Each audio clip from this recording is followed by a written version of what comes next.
Halo teman-teman semua, selamat pagi, siang, sore semuanya Sobat PS dimanapun kalian berada. Perkenalkan nama gua Nugraha, gua dari Direktorat Pengembangan Usaha Perhutanan Sosial. Halo semuanya, perkenalkan nama saya Agung Kriswianto dari Balai PS Banjarbaru. Horas, para penonton Inspirit, saya Rosi Margaret Tampu Bolon dari Direktorat Pengendalian Perhutanan Sosial. Hai semua, kita orang Manado. Kita bernama Hendra Susanto Mokodompit dari Balai Perhutanan Sosial Manado. Halo semua, Assalamualaikum warahmatullahi wabarakatuh. Salam kenal, saya Kasan Januar dari Balai Perhutanan Sosial Yogyakarta. Jadi di hari ini kan kakak-kakak mempelajari tentang negosiasi. Nah, apa sih yang akan kakak-kakak lakukan berbeda ketika nantinya menghadapi konflik ketika balik lagi ke tempat kerja? Baik, terima kasih Kak Claudia. Jadi hari ini kami telah menerima materi berupa konflik ya dari tim Inspirit.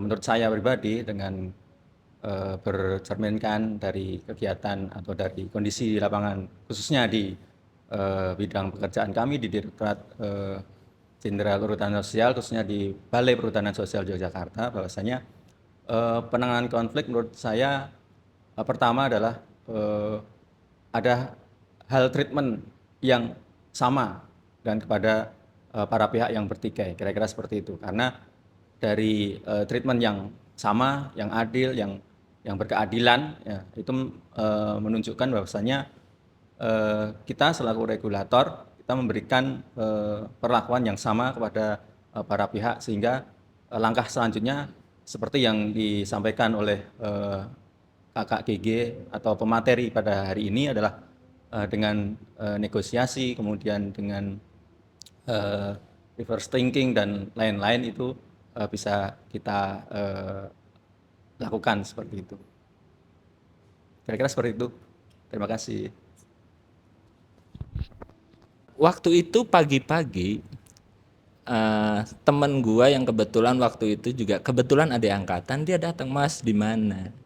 Jarang-jarang tuh dia WA begitu. Ternyata ketika datang, Mas saya pengen ngobrol. Ternyata dari situ konflik yang ada adalah dia merasa apa yang sudah dia kerjakan dan sudah dia sampaikan ke pimpinan itu ternyata masih mendapatkan feedback yang ternyata tidak sesuai harapannya gitu. Gua tuh udah gini loh Mas, gua udah gini loh Mas, tapi tetap aja masih disalahin gitu-gitu. Gua kudu gimana sih Mas gitu. Nah, memang kebetulan di kantor kan sering dengerin orang curhat ya. Saya nggak sering curhat gitu kan. Nah, kadang pada saat itu dia cerita juga sambil berkaca-kaca nih. Emang ada modus jahat juga nih, kalau anak ini nggak ada siapa lagi yang mau ngerjain pekerjaan itu. Mungkin nggak munafik ya, ada beberapa rekan kerja yang seperti itu. Tapi yang saya ingin sampaikan adalah, yang saya sampaikan pada saat itu juga, saya coba mengubah pandangan teman saya itu atas feedback atau mungkin marah-marahnya pimpinan ke dia, bahwa mungkin ada hal lain yang jadi tanggung jawabnya pimpinan yang membuat stresnya tinggi. Jadi maksud pimpinan untuk memperbaiki hasil pekerjaan dari teman saya itu tersampaikan dengan nada bicara atau kalimat yang masih belum pas. Nah, disitulah mungkin kalau saya coba sangkutkan dengan materi yang tadi, oh ternyata yang saya lakukan adalah reframing. Artinya mencoba saya menangkap dulu emosi yang disampaikan oleh teman saya itu, saya coba tangkap apa poinnya, dan saya coba rekonstruksi dan memberikan solusi bahwa sebenarnya maksud atasan itu baik untuk meningkatkan mungkin kompetensi dari teman saya itu dengan terus memperbaiki sampai dengan nanti hasilnya diterima. Dan sebetulnya setelah lewat 1 hari berikutnya teman saya datang dan tersenyum, Mas udah ACC nih. Nah, kadang rilis-rilis seperti itu yang memang bikin saya senang kerja di PS, karena bersentuhan dengan orang banyak, nggak harus selalu masyarakat, dan ini terjadi di lingkungan kerja saya. Jadi dari pelajaran yang didapat di hari ini ya terkait dengan negosiasi ataupun konflik, hal yang paling terbesit di kepala saya itu ya terkait dengan creative tension ya, bagaimana mengelola sebuah ketegangan gitu. Pernah ada kejadian kelompok datang ke kantor, kemudian marah-marah, "Pak, kami mau nebang kayu." Saya bilang, "Pak, duduk dulu sebentar, kita ngobrol dulu, Pak. Coba saya lihat SK Bapak, saya pengen tahu lokasinya di mana, sekarang kondisinya di lahan itu seperti apa." Ternyata setelah kami coba dalami, ada beberapa case memang di lokasi tersebut. Yang pertama memang ada tumpang tindih dengan hak guna usaha, ya kan, perkebunan, kemudian juga ada setengah arealnya itu berupa tutupan lahan vegetasi alami. Nah, sedangkan di perhutanan sosial sendiri memang belum bisa nih untuk memanfaatkan kayu dari hasil tegakan alami. Harus dengan hasil tanaman sendiri gitu, budidaya tanaman sendiri. Sehingga akhirnya kita coba untuk mentransformasi energi tadi yang mereka sangat semangat lagi untuk menebang. Kita coba untuk mengubah paradigma pemikirannya bahwa hasil hutan itu tidak hanya kayu, tapi ada non timber forest product ya, hasil hutan bukan kayu. Apalagi dengan saat ini isu terbarunya bahwa memang dibuka untuk imbal jasa lingkungan dalam bentuk perdagangan karbon. Jadi kita mencoba untuk memberikan advokasi atau pendampingan. Gimana kalau kita coba dulu Pak untuk berbicara atau memediasi Bapak dengan HGU tadi supaya Bapak itu tetap dapat pengelolaan hak atas hak kelola di lapangan gitu. Karena selama ini kan dikelola oleh HGU.